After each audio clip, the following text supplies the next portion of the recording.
right, everyone. We give it about a minute here.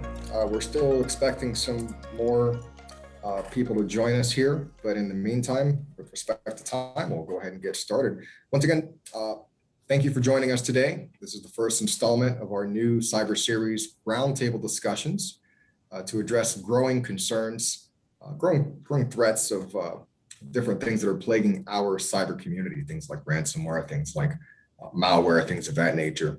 My name is Fred Augustine. I am a network solutions consultant with TruGrid, and today we'll be discussing cybersecurity lessons for safer remote work.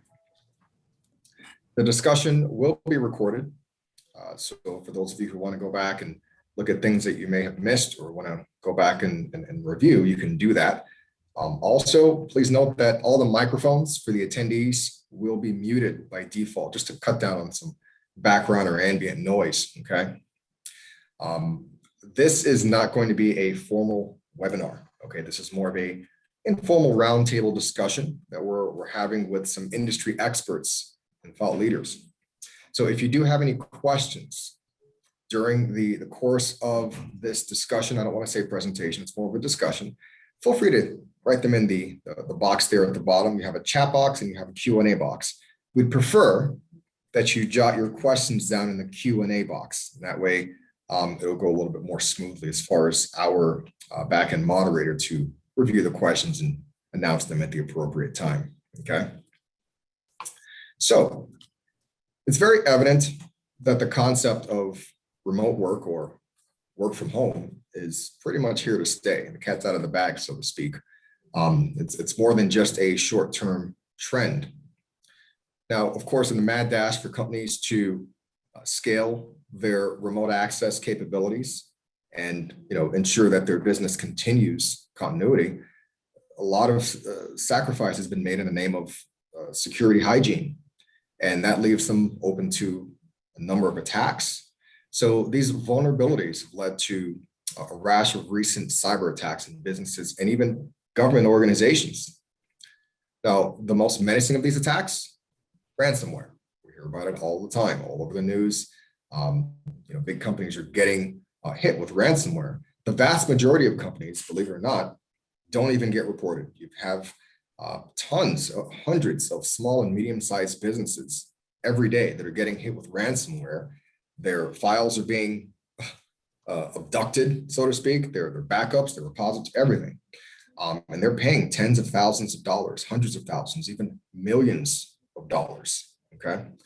So the problem that we're facing, of course, is when you have a larger scale attack like this, kind of like we saw earlier last month with the Colonial Pipeline attack, you've got the repercussions even entering the public sector.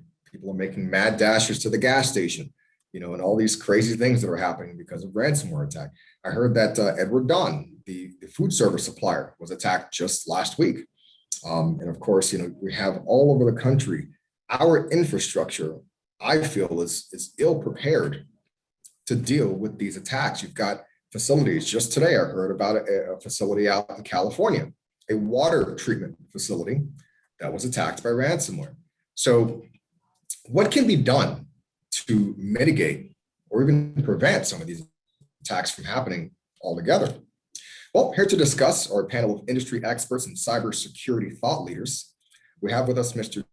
Dick Wilkerson, the Chief Technical Officer for the state of New Mexico Supreme Court. Hello, Dick. Good to have you. And we also have Mr. Peter Ayedun, CEO of the innovative Zero Trust remote access firm, TruGrid. How are you doing today, Peter? Thank you, Fred. I'm doing great. Awesome. So we also have on the line Mr. Jerry Rasmussen. I'm not sure if you can hear us, Jeremy, but he's the CTO of the cybersecurity powerhouse, Abacode. Jeremy, are you there with us? In the chat, it says that he seems to be trapped over in observer land instead of land. So no problem. I'm sure he'll chime in at some point. No worries. So guys, I've heard a lot of things, a lot of stories from companies, that have been hacked through vulnerabilities of infrastructure, things like using standard RDP ports or exploiting open tunnels in VPN access. So based on your experience, what are you seeing the risks are in terms of remote work? What are you observing out in the field when it comes to remote work and risk of being attacked? Dick, let's start with you. Well, the news stories, I know last year if you were paying any attention, you saw that your low level kind of criminal aspect of cybersecurity ticked up significantly. The people anybody that was on the criminal side of it that thought they could make a buck took advantage of the fact that people were relying on technology much more heavily in the last year, both from their professional and personal lives. So just the generic phishing attempts went through the roof, and even your more targeted or specific attacks, ransomware, which was already a scourge for the industry, just exploded as far as the types of customers and the types of industries it touched last year. So, I mean, in general, security posture for companies increased, but the bad guys kept the pressure on just the same. I see. Makes sense. Well, Dick, in addition to working with the New Mexico Supreme Court, you're actually an official member of the Forbes Security Council. And you also served as a project manager in the U.S. Army for signals intelligence. Is that correct? Yes, that's right. Mm-hmm. Well, I want to say thank you for your service, first of all. Sure. Appreciate that. I read earlier this month that the Department of Justice is actually named, they're declared ransomware as an imminent threat to national security. So if remote work is here to stay, what does that mean for security managers for long-term strategy? I'd say we've got to take a look at everything that we've done over the last year, 2 years, and identify what was sort of a temporary fix. There were a lot of things that we felt like we could do a kind of a back pocket risk assessment, and say, okay, we get it. It's big blocks. Is it big risk, low risk, and let's move. I think it's time to go back and look at all of that, look at those decisions you made over the last year. Hopefully you documented some of them, and you can reevaluate. You can break out your real risk matrix, your real risk assessment kind of tools that you normally use, and decide, can I tolerate this risk? Was my plan sound? And how do I turn this temporary plan into a permanent plan? How do I turn those controls that are temporary in nature into something that is repeatable? I think that's really the critical step for security managers right now. Great advice. Peter, would you like to add anything to that? Well, I think for me personally, I think in terms of lessons learned in the last year related to cybersecurity lessons for remote work, one of the things that we've talked about is the need for MFA for all logins, that nobody should be logging into any remote access solutions without multi-factor authentication.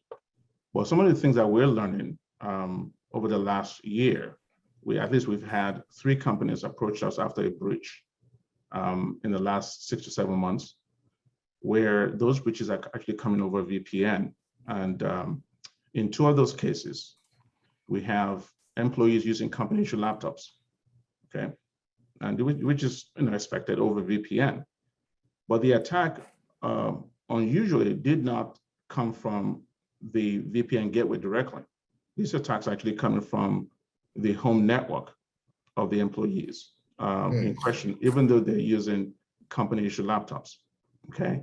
And I believe in one of those cases, the attack happened through some other device that was compromised on the home Wi-Fi, and the threat pretty much got on the employee's business-issued laptop, which is supposed to have all of the attendant security. And subsequently, because the VPN tunnel was already established, the ransomware attack actually traveled over the VPN tunnel and infected the company's network. So those are some of the new things that we're seeing, that we're not seeing them reported, in the public domain just yet, but it kind of is logical that could happen. That if you have a laptop on a home Wi-Fi and that home Wi-Fi get compromised, attack could really spread over the established VPN tunnel. As a matter of fact, Gartner released a document, I believe, in August, October of 2019. Hey, Jeremy, welcome aboard. So, I'm gonna let you introduce Jeremy after my Of course, yeah, absolutely. So in that situation, so Gartner has already made a point that they believe that by 2023, over 60% of organizations will junk their current VPN in favor of zero trust solutions. Okay. So in that regard, in terms of lessons learned, this is kind of what we're seeing on our side, on the TruGrid side, where customers are coming to us after they've been breached. And some of those breaches are coming over company issued laptops. So that's pretty much something that I want people to be concerned about. So the question then becomes, what should you do? For our listeners, what I would recommend we're saying is that, first of all, if you're going to be doing VPN over a corporate issue laptop, which is the norm, make sure you're not using split tunnel. Because if you're using split tunnel, you're essentially allowing your employees to get internet access from their home network. And you still have another tunnel that goes to your company network. So they could really, when they're going to their home Wi-Fi internet access, that wouldn't have your normal security layers that you'll have in the office, right? In that situation, they could easily bring compromised data in that can affect the laptop. The other thing I would like to recommend to our audience is that they probably should not be having corporate issue laptops that have file sharing enabled. If you have Windows file share enabled on a home Wi-Fi, anything can happen to it. So those two things are very critical. And if you're doing RDP over VPN, you should look at other solutions that can do a better job of it instead of doing over VPN. So that's kind of one of the things that we're learning right now, Fred. Interesting. Yeah. I have kind of a stupid question, but I think sometimes people think that there's a difference. You mentioned that they were on the company Wi-Fi. Would it matter at all if they were plugged in, hardwired into the computer? So in this case, it's company issue laptops, but on home Wi-Fi. So it's not company Wi-Fi. So it'd be more. Now, I've seen organizations that are very high security. They would recommend a dedicated device that would actually be plugged into the home Wi-Fi, and that's what the laptop connects to. But because of the high cost of that additional security layer, many companies don't do it.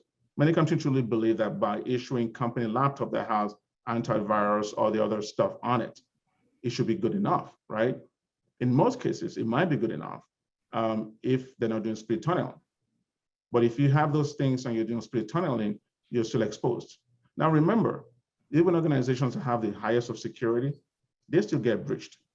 So even having corporate issue laptops with no split tunneling, with everything going through the company network, doesn't guarantee you'll not be infected. And I think in a prior conversation, Dick and I were talking about some of the things he's learned, which he's going to share with us. It has nothing to do with technology. It's more about human side of things that are actually more important than just layering technology up on technology. So that doesn't in and of itself solve a lot of things. So Good to know. that's a long way, but it doesn't solve everything. Appreciate that. Jeremy, welcome. Thank you for joining us. We do appreciate you taking the time. I know you're a very busy man. I've gained a lot of insight, a lot of knowledge from your various webinars on cybersecurity. You were named Tampa Bay's Technology Leader of the Year back in 2017. And in one of your latest sessions, you mentioned that the majority of attacks are actually coming from misconfigured remote access. Please elaborate for our audience a little bit more about what that means and some of the things that can be done to prevent those types of attacks. Sure. Just to bring some real world flair to your webinar, the reason I didn't have my act together joining is I was just coming from a DFIR, digital forensics and incident response engagement, where somebody had a VPN misconfiguration with split tunnel. Wow. So I knew Peter would be excited to hear that. Wow. How is that even amazingly enough, right? I did not make this stuff up. This just happens in real time. So yeah, there's absolutely been a lot of challenges that we've seen since COVID and work from home that have made. I mean, the notion of a well-defined perimeter and everything inside the perimeter and everything goes through the firewall. That kind of pie in the sky notion has been going away for years, ever since we've had cloud computing, software as a service, social media, things like that. It's even exacerbated all the more when we have Zoom meetings and Teams and GoToMeeting and all that.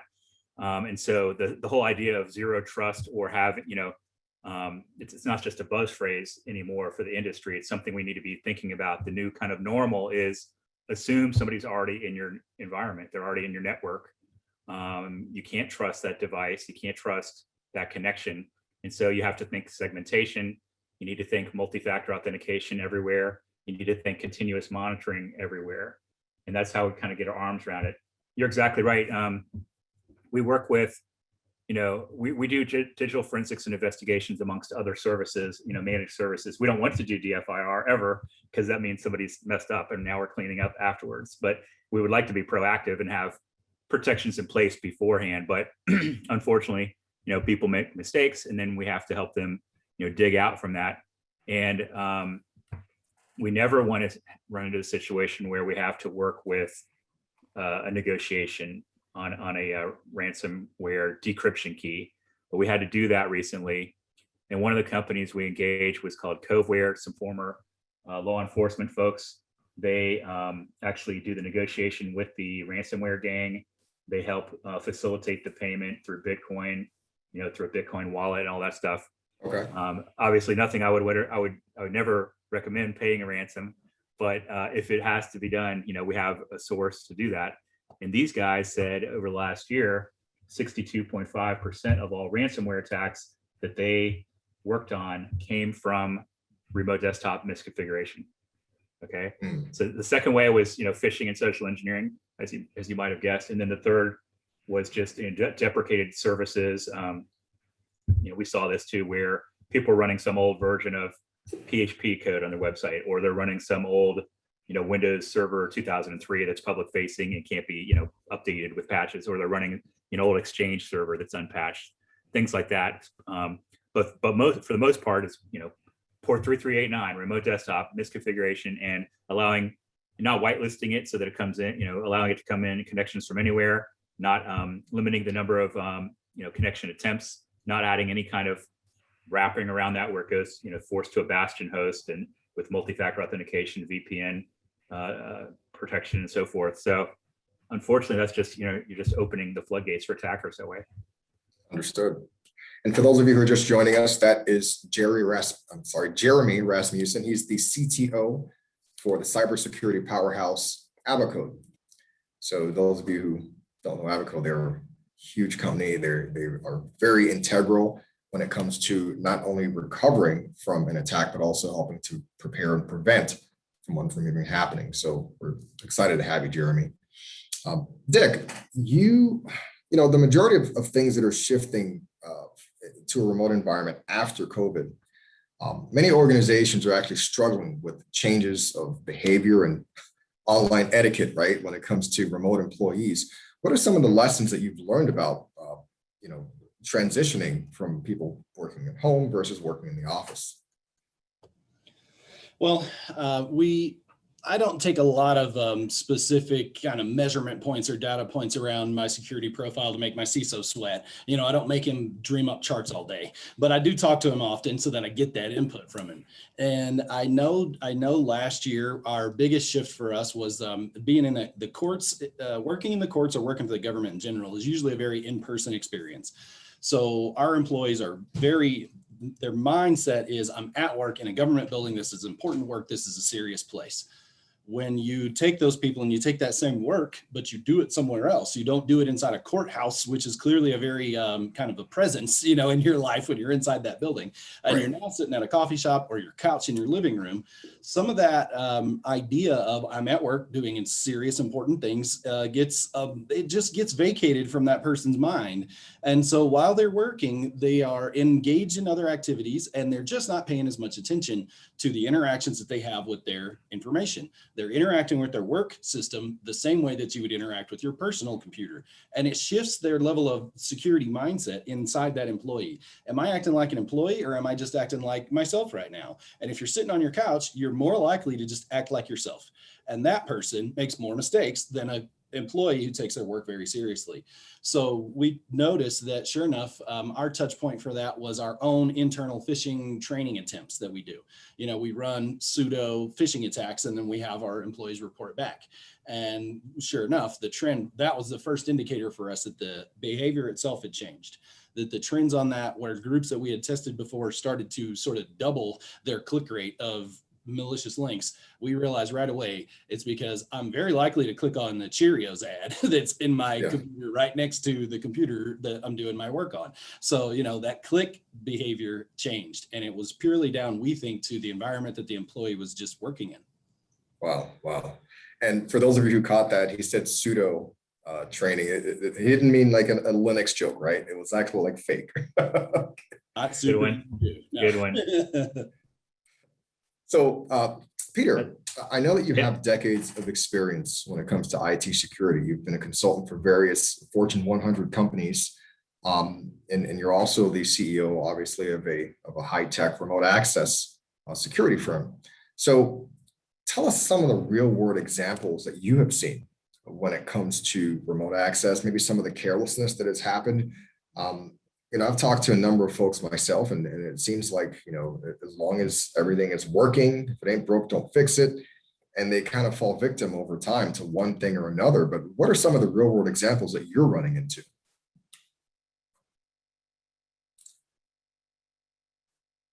The most obvious ones is the one I discussed earlier with people thinking by issuing corporate laptops to employees, it then means that everything's fine. As I just learned from a real world situation with Jeremy, you have misconfigured VPN tunnel where they're using split tunnel. And so with a corporate issue laptop, you really still can invite ransomware into your corporate issue laptops without the security to safeguard it because it's coming from a different gateway, not the company gateway. So that's the one that's actually more common that we're seeing. After people get breached, they start looking for a solution to prevent RDP over VPN tunnel, and sometimes they find us, and then we help them get onboarded. I would say that many organizations have already realized that if you're going to use RDP over VPN, you definitely should not be given VPN to a non-corporate issue laptops. In other words, if the company doesn't own the laptop, it's just malpractice, right, to put company VPN on there.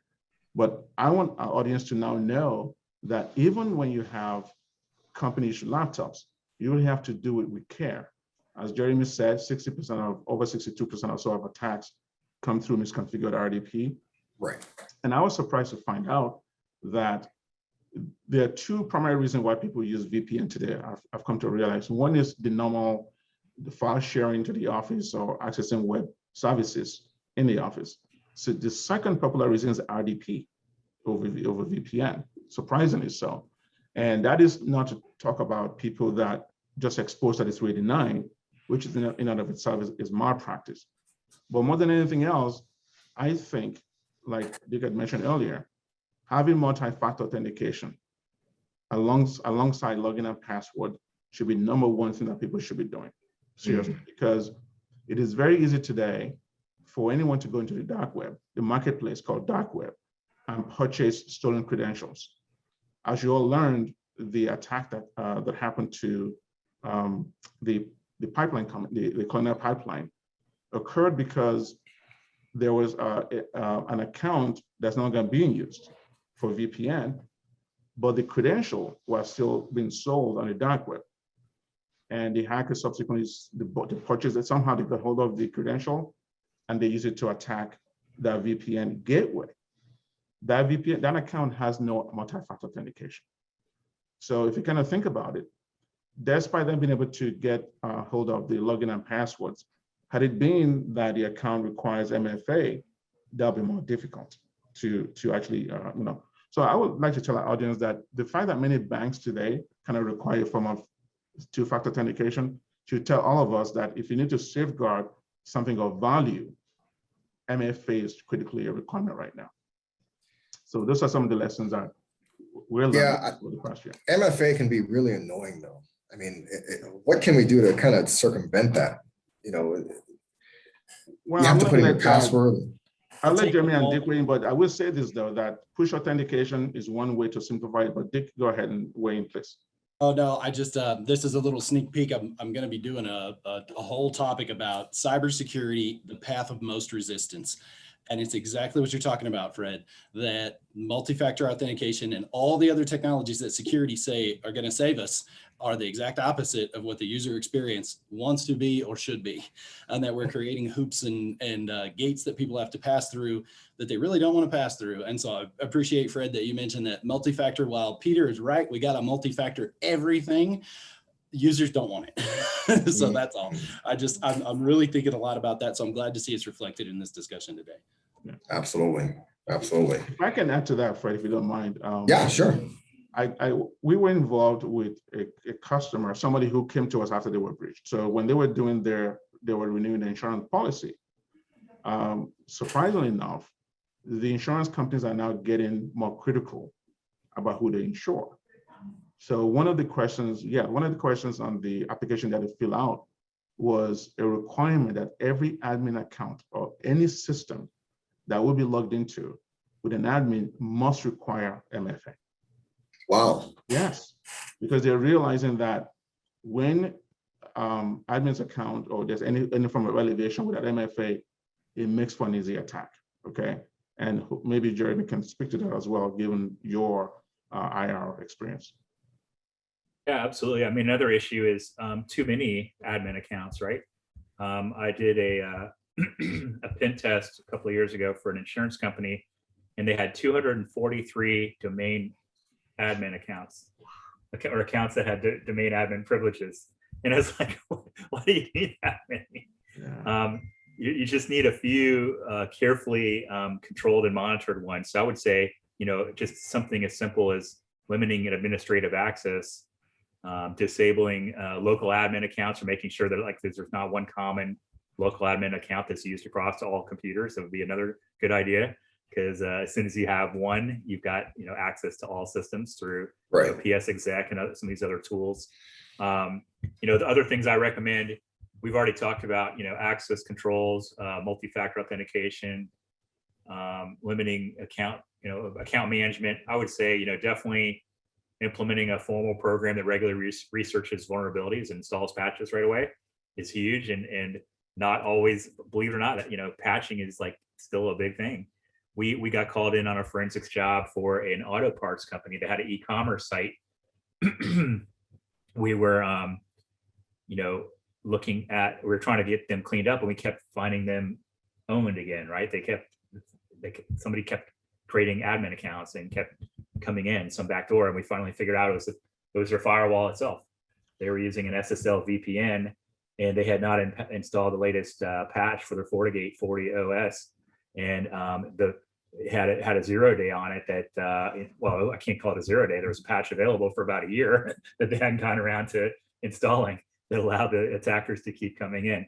So there's some other things you can do. There's something called network level authentication that will enhance your remote access. It allows you to authenticate a user before you create a session, which is going to prevent DOS attacks from brute force password guessing. Okay.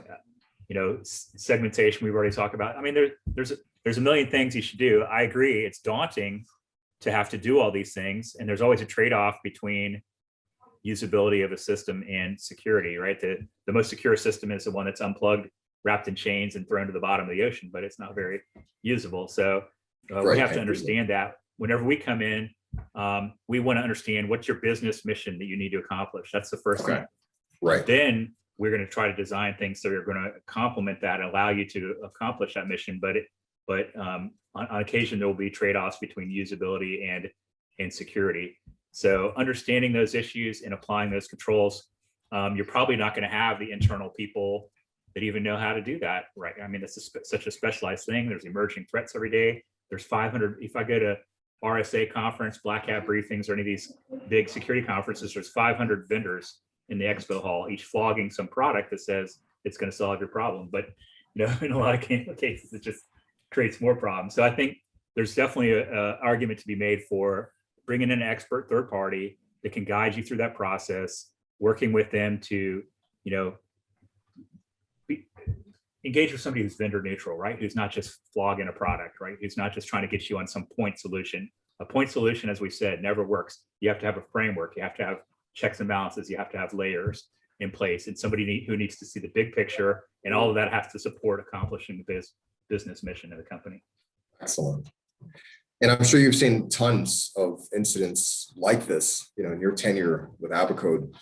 What would you say are some of the main weak points, though, when it comes to ransomware or even the cybersecurity chain? Right. So the White House actually put out a memo on June 2nd about some of this stuff, and whereas I felt like it was really lacking in in what it was saying, it at least is trying to draw attention to some of the problems. And they were saying you should have backups, you should have network segmentation, you should have you should test your IR plan regularly. You should have a third party come in and pen test you. And then one other thing, I can't remember what it was. Oh, patching and vulnerability management. That's a great start, but that's not all you need. I really think you need a SIM and continuous monitoring. SIM, security information event management solution, is one that takes in data from all of your network servers and infrastructure, right? It's gonna pull in logs from, it's gonna bring in your firewall net flows. It's going to bring in your network infrastructure, your server logs, your endpoint protection, your cloud, even your SaaS solutions. We can draw logs in from there, aggregated in one place, run all these correlation rules on it. Some of these have like 30,000 or more pre-configured rules that they're looking for indicators of compromise, and then you have people watch it. Just having a SIM doesn't solve the problem, because you have to have somebody who makes sense of what the SIM is saying and responds to it. We had a local company, publicly traded, very large, $500 million a year company that was had a SIM, and I asked them if I could log into their console. The first time I logged in, I saw 90,000 unattended alerts on there, which means they're paying 50, 60,000 a year for some software that was doing something, but it's just a noisy box that did stuff, and not there's nobody actually following up on those alerts. So you have to have the technology and the people to respond to that. What that does for you, it gives you visibility. Without that kind of visibility, you don't know what you don't know. These ransomware groups are not rocket scientists. They follow a pattern. They're always going to do some surveillance. They're going to find a foothold, drop in some malware, either through phishing you or remote desktop exploitation, or some exploiting some vulnerability. Once they get in there, they want to establish persistence, a backdoor for later. They want to try to move laterally to affect other systems. They want to escalate privileges. So they're not just an unprivileged user. They want to be admin or root. They're going to go scrape passwords.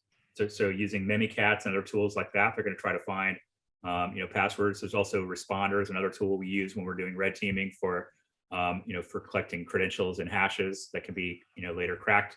They're going to try to establish command and control out to an external site so they can get updated instructions.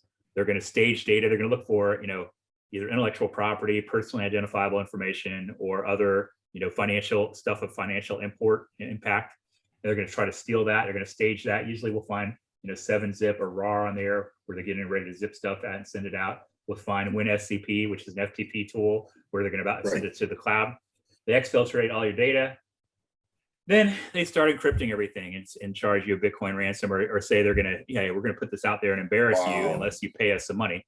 But everything along that chain, that attack chain, has a signature, right? We can see it happening if you're watching, if you know what to watch for. What I feel sorry for these companies.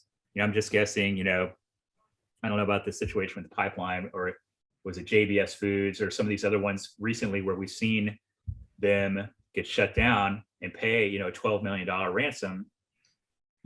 I just think they may not have been watching. Like, they didn't know what they didn't know. They didn't have somebody eyes on glass 24/7 watching the matrix and seeing if any of these indicators of compromise were happening. And if they did, stepping in and escalating those and doing additional analysis and threat hunting. If they didn't have that capability, that's why they got hit.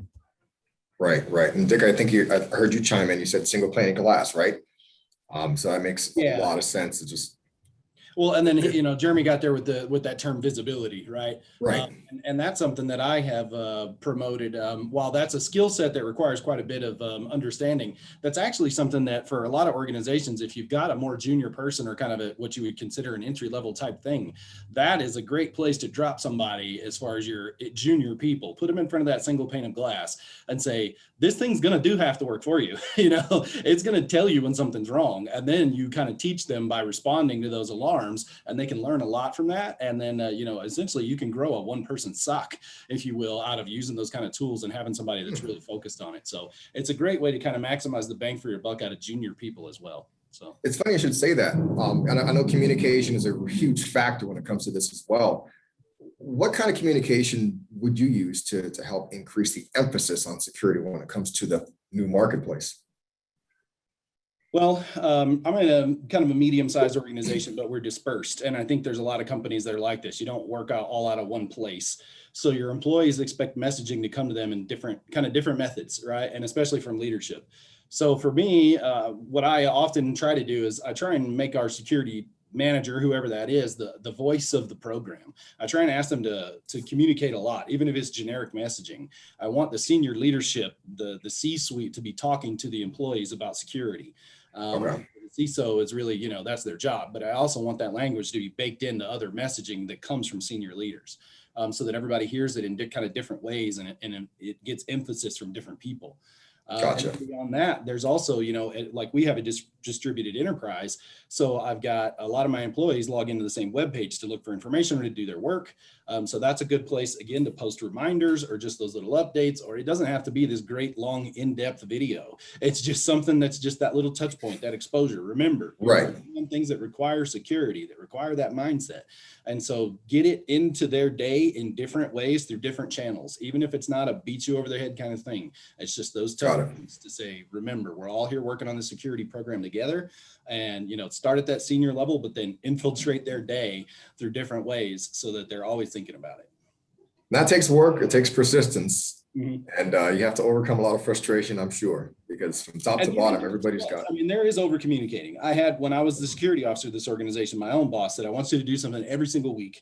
And I want, these big bold letters. I want this, this, and this. And I said, I think that's almost too much. If I do it every week, and especially if I do it on a standard, every Friday afternoon, you're going to have 10 people that really like to read it. And you're going to have 1,000 people that it's automatically in the trash, So, I'd rather ask those 10 people to come see me once a month and let's talk about security. I need a different way to communicate with the rest of the employees, and oversaturation is the thing. So you have to pay attention and kind of right size it for what you think your user base can pay attention to.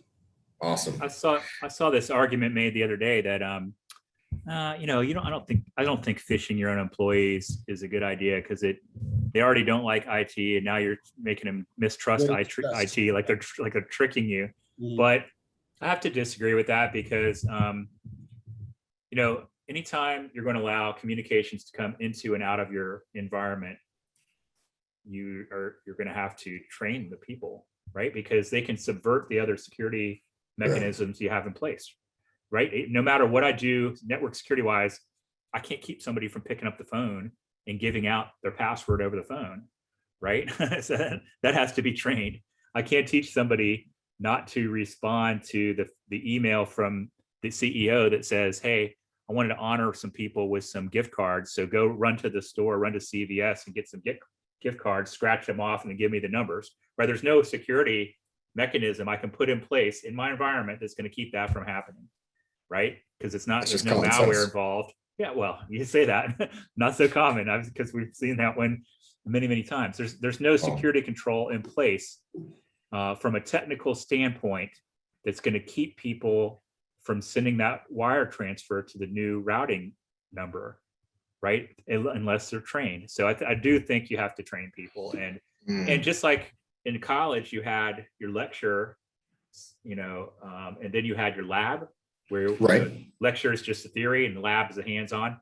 I think you should train people with, videos and in-person seminars and things like that. And then I think you should fish them from time to time. Send them that fake phishing email to keep them on their toes, because that reinforces the message on a regular basis. We've been talking a lot about defense, a lot about things that we can do to prevent and all these things. Jeremy, you're an adjunct professor actually for the University of South Florida. Is that correct? Yep. You're also a founder of the University of South Florida White Hatters Computer Security Club. Now, it's a burning question in the back of my head. You know, I feel like we have some of the best minds in cybersecurity, not only in our industry, but even on this call to some degree. What are some of the things, why aren't we able to hack back? Why aren't we able to attack the attackers? Have you ever thought about doing something like that? Well, sure. There's a few issues here. Well, number one is FBI says, you know, the federal government says we can't do it, right? Because there's something like Title 10 and Title 50 that says that's the purview of our military and of our intelligence community. So they don't allow us to go and hack back to like foreign nation states because it could be considered an act of war. But the other reason is it could turn you into a criminal yourself. A lot of times these attacks are coming, they're proxied through many different locations, and they may even be launched from a compromised site. So like they'll first go and compromise, you know, some environment, and then they'll use that as a launching point for an attack on your environment. So if I attack back, I would be double victimizing this poor person that got hit in the first place. But beyond that, I would say attribution is very difficult. We used to be, a lot of our forensic investigations, we were very concerned with what they call silver platter doctrine, which is handling everything by the book, chain of custody for the evidence, bitstream copies of everything, so that we could hand it off to law enforcement should prosecution be the goal of the investigation. Well, it's never the goal. I mean, now, right? Getting up and running again, that's the goal. Making sure that this can never happen again, that's the goal. Understanding who attacked me and bringing them to justice, not really the goal, right? Attribution is very, very difficult, and it's probably coming in, the attack's probably coming in from a country where we don't have any kind of legal reciprocity or extradition, right? And so we're not going to be able to bring them to justice. So the Wild Wild West says, yeah, I should hack back and bring them down just like they try to bring me down. But I don't think that's probably the right way to go. I think being proactive, ensuring, like I said before, that we put in the defenses and prevention as much as possible, but be able to detect and respond and improve and correct. That's the new normal. That's the new world we live in now. Let me ask you this, because this has kind of been a question as well. There's tons of new technology that's coming out here. There is, of course, IoT, there is artificial intelligence and all these things. And this is kind of a question for all the panelists here. How do some of these concepts play a role into the future of cybersecurity? I mean, I heard a couple of years back, there was a casino out in Vegas that got hacked. And how did they do it? There was an IoT device on a fish tank, and they were able to hack in and just have free reign and do what they needed to do. So how do you feel that these new technologies are playing a role in security? I guess, Dick, we'll start with you. Well, IoT security is just a personal passion of mine. You know, I think that it falls right back into that same behavior issues of what we were talking about earlier, and that the way that people interact with IoT devices is just different than the way we interact with our laptop, right? Like Peter said earlier, you know your laptop has these security things built into it. You installed the antivirus, you turned on these configurations, so you know what's there and you trust it. And so when you interact with it, you know the level of protection that you have. When you interact with an IoT device, whether it's something really simple, like I have a Dyson Air fan, you know, that's an IoT device, it's Wi-Fi connected. Or if it's something really high risk and complex like a medical device, you don't interact with it the same way you interact with a regular computer. So as the user, it's really hard for you to understand what kind of protections are in place for you, or even worse, what are the gaps, what's lacking. So for me, I know that one, I just think that it's this lurking monster inside the security kind of enterprise that we're all waiting for something to happen. And I know that, you know, there's been issues, there have already been some, but as we continue to populate our society and our lives with more and more devices, we're really waiting for something bad to happen. So, you know, for me, that's really a big place. It's not as, and it touches everything. It touches your personal life to your corporate, you know, workplace. So that's one that I'm spending a lot of my personal time kind of thinking about and focused on. Great to know. Dick, I saw recently that you submitted some IoT papers to NIST. what would you say to, I've been following some new recommendation from FBI about separating OT, operational technologies, from information technology. I also know that many manufacturing companies or industrial control systems are now using IoT devices with, sometimes some of them have web services in them, some of them are using Linux. What are your recommendations for how to manage IoT devices in an enterprise? Should they be looked at as OT and separate from IT? And what do you think about that? That's going to come down to kind of the use case of the device, right? But if you can, or, you know, if it's possible, like let's say something, doors, security doors are one. You've got a camera, but then you also have some sensor that tells you whether the door is open or closed, right? Maybe that camera can't be segmented off into some other portion, but all those other devices that aren't providing that look that a person has to interact with, you could probably do some network segmentation there. So you're right. You know, if you treat those IoT deployments as more like an OT device, because you're not going to have a human interacting with it every day, you're going to be relying on it for a really specific purpose that you want to set and forget. That's the behavior pattern around that device. Then yeah, you should probably treat it differently than the rest of your assets that you do interact with often and observe constantly. Yeah, you should have some sort of separation, both on the network and on your tools that observe the network, to see if that is ever being breached or crossed. So if you don't mind, Fred, I have a quick follow-up to that for both Sure. Fred and for Dick and Jeremy. So then would you then say, Dick, when we talk about zero trust, would you say part of that segmentation, it's, you know, central to the idea of zero trust, or is it something different for our audience? Well, you know, I think what I've noticed I guess this is my own experience, is that being in a government position, we are still probably further back in time as far as being more perimeter based and being more, you know, we've got our castle, we've got our wall, and we've got our good stuff on the inside, bad guys on the outside. We are being pulled by, and Jeremy was making these comments earlier, what I could hear him saying is, we're being pulled by the current of the cloud and software as a service. You know, we're leading to purchase decisions where we can no longer really maintain that on-prem control of certain things. It's just not available, or it's not offered to be sold in that way. So even if we, from a operational perspective, feel like we have a need to stay in that perimeter type setup, the cloud is pulling us up to the cloud whether we want to or not. Okay. So what I've kind of adopted a mentality is that while that migration happens naturally and incrementally as we continue to just make purchases and shift that way, that zero trust will almost certainly be part of that migration along the way. There'll be some key points where you have to establish something to make zero trust work, and you'll have some kind of markers in that timeline. But I think there'll be a lot of decisions that you make where you can co-opt the move to the cloud with some other authentication move, and you're starting to affect your zero trust architecture without one big overwhelming deployment. You can kind of incrementally bring it in with new services and new applications. Jeremy? Now, there's something kind of interesting about what you say, and you hear buzzwords being thrown around a lot, like zero trust. I've actually spoken with a number of organizations and even IT executives who have no idea what zero trust is. Do you care to elaborate a little bit more for us, Jeremy, what your understanding of zero trust and why it should be something that we're all shooting for?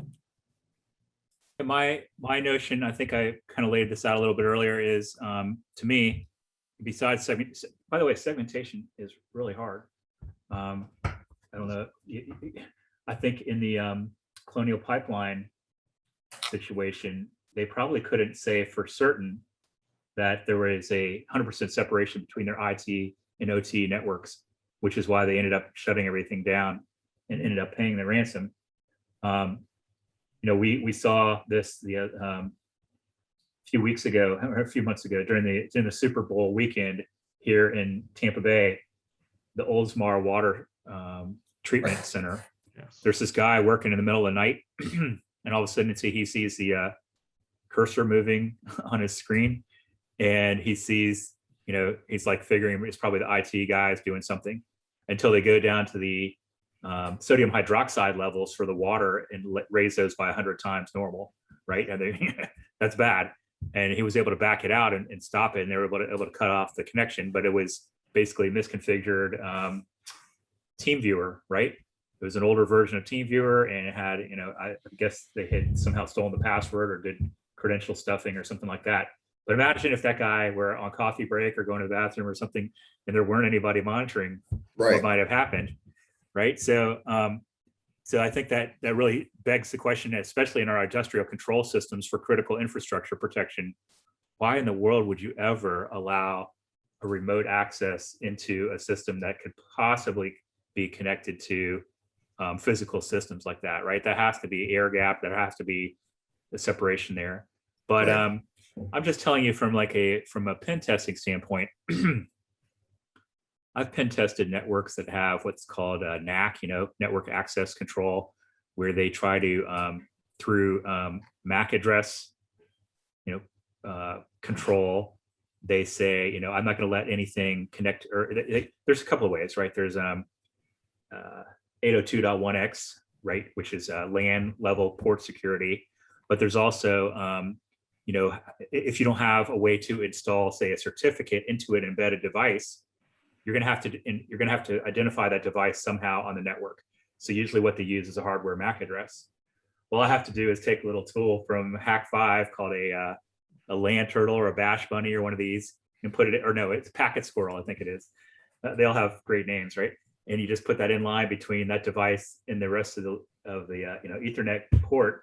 And now I can grab the MAC address, and then I just go in and change my device to whatever that MAC address is, and now it lets me on, Wow. right? So I Wow. bypass the NAC. So I think segmentation, like I said, is difficult.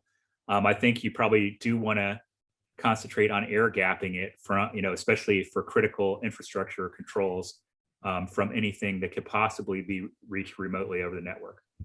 Another Awesome. thing, I'm gonna give you some other shadow IT we talked about earlier. This is one that doesn't always fall under the purview of IT security. Social media. How much of your business is run on social media? You use LinkedIn for HR and hiring. You use Instagram and Facebook and Twitter for public relations. I see people that do help desk support over Twitter, right? And yet, is any of that under centralized visibility and control of IT? Probably not.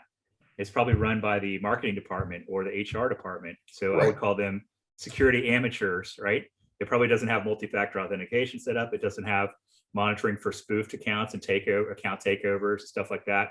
And so that's another area of shadow IT, just as dangerous and probably more so than OT in many cases, that people overlook in their security plan. Interesting. I would have never thought about that. All great points. Well, those of you who are attending, we will now open up the floor for any questions that you might have. You can go ahead into the bottom window where it says Q&A, and you can post your questions there if you do have any. Just let us know which one of the panelists the question is for. If you just want it openly answered, we can do that as well. But just for the sake of time, we're just going to open up the floor for any questions at this point. We do have one question that came to us. And they're asking about more regulation, and I'm a small government person. I'm kind of for less regulation, but in many cases, we find out that I'm going to speak to this one real quick. That these industry sectors that are most serious about cybersecurity are the ones that are heavily regulated. So, for example, healthcare, they've got the HIPAA security rule, banking and finance, government contractors, especially DoD now has this very strict set of emerging controls, CMMC, the Cyber Maturity Model Certification. So that's where you're going to have a third party come in and verify you against a certain level of maturity against these standards. So I am kind of for that in a way, but I'm unfortunately, I guess industry, regulation hasn't driven good enough behavior. Maybe PCI DSS is a good start, people handling payment cards.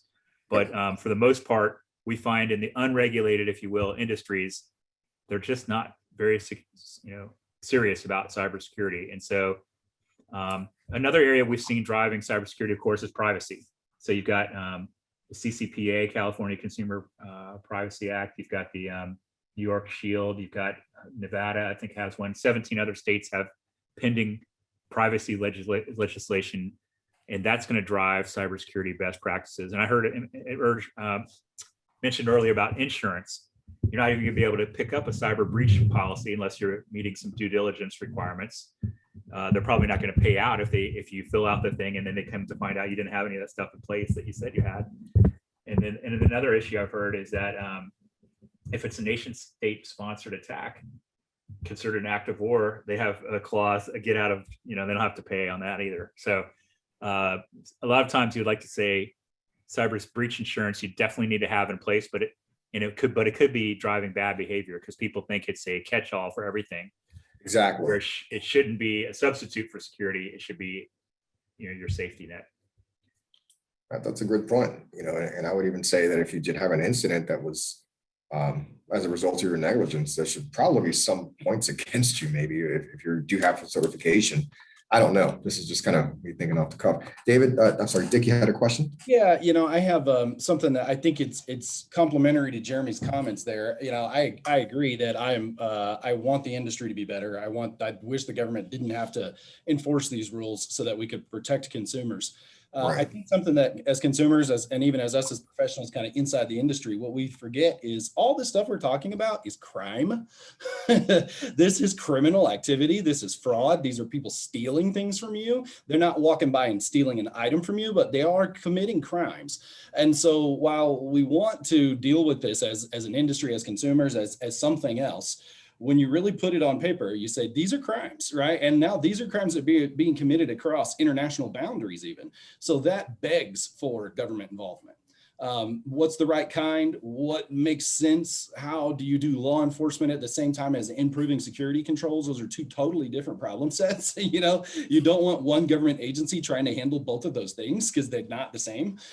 So the ball of wax is huge, but it just needs that government influence. It needs it, or like Jeremy said, the industries that don't have the government influence don't do it. The industries that do it, and they tend to do it well. So the proof is in that pudding right there. And it's a sad reality, but it is where we're at. And as long as we all continue to, if we can shift our mindset from a nuisance to crime and think about this as preventing crime or preventing fraud, then I think that brings the emphasis that your regular user needs to understand of how serious some of this stuff really is. Very well put. There's a question from Josh, Fred, from Josh Lieberman. If I could answer real quick. Oh yeah, sure, please. You're correct about some of the challenges, and I happen to know Josh is a service provider. One of the things that Dick was saying is about the fact that hackers don't just breach you on day one. They get in, they do a lot of reconnaissance, they check what's going on, they plan, they feed down, and they deploy some ransomware. The challenges for MSPs, which Josh is one of those, is how do you even train one engineer to manage all those multiple dashboards, even if you're able to get it to your customers. So it may be easy for a corporate entity. It's almost impossible for a service provider who is not an MSSP. So one of the things that there's a document that I found on Abacode's website. I think it's about 24-hour series of trying to prevent attacks. So I'm going to recommend for our team, and if Jeremy approves, we're going to send a recording of this to all attendees. Maybe if Jeremy approves, can send that document, that PDF, for people to see some of the things that you've been through in trying to prevent attack. I think some of our MSP partners could really benefit from some of those lessons that Jeremy Abacode is actually finding, if you're okay with it. So I just want to kind of, and I know we're almost out of time here. Make that available. Exactly.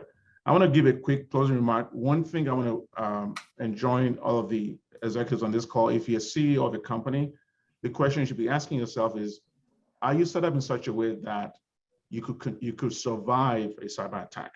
You need to ask yourself that question. The answer better be yes. If the answer is no, you need to take concrete actions. Insurance alone is not going to prevent. If you assume that if I get breached, my insurance will pay, better make sure it's the correct insurance, and that some of the responsibility given insurance company actually ties out when you come to a claim. Because if they find out that you say you have MFO admins and you don't have it, they can deny your claim. So I'm going to kind of hand off to you, Fred, to go and maybe closing remarks from Jeremy. Excellent. Anybody else have something to add there? I mean, I know, Jeremy, there's a lot of things that you told us to do that we can prevent or kind of serve as defense or best practices. But obviously, if something does happen and I'm breached, you're the guy to see, right? So just real quick, do you have any closing remarks in terms of maybe some best practices if you happen to be a victim of one of these attacks? Yeah, I mean, we know that there's a 4 million person worldwide shortage of cybersecurity talent right now. It's very hard to find qualified people. So I would say, engage with a third party that already has those experts. it's a niche area. IT and IT security are two separate things now. IT is the central nervous system of the body. IT security is your immune system, right? They're completely different. And you wouldn't ask, you wouldn't ask a general practitioner to be your brain surgeon, right? I mean, they're two different disciplines. So I would say, engage with a trusted third party who already has the people in place and can help you do it. That's all they do all day, every day. They can probably do it more efficiently and probably cheaper than you can yourself by hiring those resources. In our case, a lot of stuff we talked about today in terms of the remote desktop attacks, training, regulation, all that stuff. I have blogged about a lot of that stuff, so I'll put it in the chat. Just go to the Abacode blog site and read up on some of the blogs. One of the things we didn't hit on we touched on a little bit, but is these SSL VPN vulnerabilities. We've seen these a lot. Palo Alto, FortiGate, Cisco, Pulse Secure, all these want to have some kind of web services in them, and so they roll their own, out of some old version of Apache, and none of them are any good, and they're all exploitable, and so they keep running into problems, and so you got to be on top of that. And even in fact, I would not, I would disable that altogether. If you have to run it, we have some advice on. There's a NIST guide to running SSL VPN correctly. So I'll put in the chat a link to my blog posts, and feel free to look those up afterwards. Thank you. We do appreciate that. Well, everyone, it seems our hour is up. I do appreciate you spending the time with us. Hopefully you've learned something. And if you knew everything that we talked about, hopefully it just reiterated what you knew and, just help to prevent some of these things from happening and spread the word. A lot of times we have access to knowledge and we just think everybody knows it, but you'd be surprised who doesn't know it. So just spread the word on best practices and things that that are working for you. And to the guests, to our panelists, I do appreciate you spending the time with us. It's been a pleasure. We look forward to hopefully doing one of these again sometime in the near future. Just as a reminder, this session was recorded and you'll be sent the link to the recording the next couple of days. So once again, I do appreciate you joining us, and have a wonderful day, everyone. Thank you. Thank you, Peter, Fred. Take care, Dick. Cheers.